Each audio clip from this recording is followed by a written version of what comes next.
So I just stumbled upon the SerpApi MCP server that's all about optimizing search engine results. It seems like a game changer.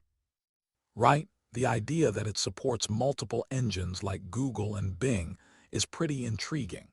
It's like having a search toolbox at your fingertips. Exactly, and the fact that it can provide real-time weather and stock market data just adds another layer. But how accurate is that information? Good point. I think it depends on the underlying data sources. They probably use various APIs, but there's always the question of reliability. That makes me wonder about dynamic result processing. They mention it formats different result types automatically. How does that even work? That's fascinating.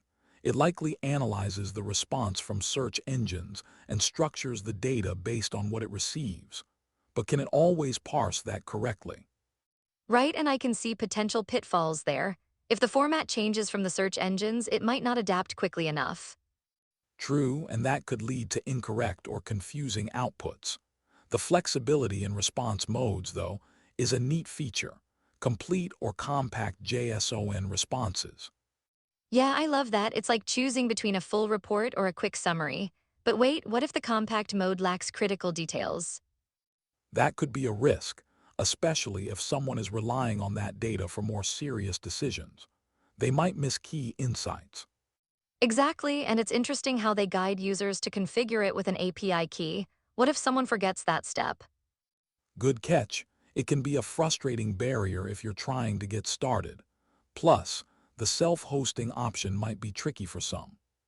Right, the setup with Git and running server scripts could scare beginners away, but it shows flexibility for developers. Definitely.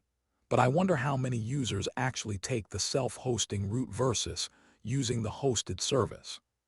That's a valid question. The ease of use with the hosted services probably attracts more users initially, but is it sustainable? That's true. If everyone relies on the hosted version, what happens if the service encounters issues or is down? Right, that could lead to some serious disruptions. But what about the different search engines it supports? That's quite a list. Absolutely. It's fascinating how it covers everything from YouTube to eBay. It broadens the scope of what you can research. But doesn't that create a problem of too much information? Users might struggle to find what they really need. Great point. The challenge would be filtering through the noise. More options don't always equate to better results. And the troubleshooting section covers errors like missing API key. Do you think that's a common issue? I'd bet on it, especially for new users. Clear instructions are crucial, but it's easy to overlook those small details. For sure. Plus, the rate limit exceeded message could frustrate users who might not expect those limits. Definitely. It might lead them to think the tool isn't working when, in reality, they just hit a cap.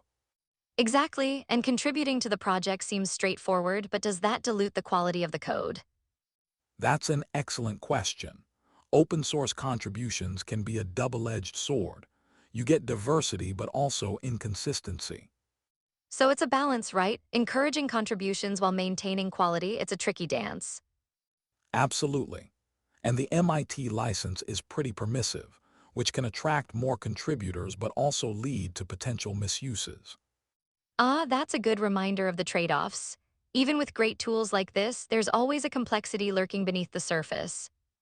Totally. So, if we synthesize all this, it feels like SERP API MCP is powerful, but it's not without its challenges.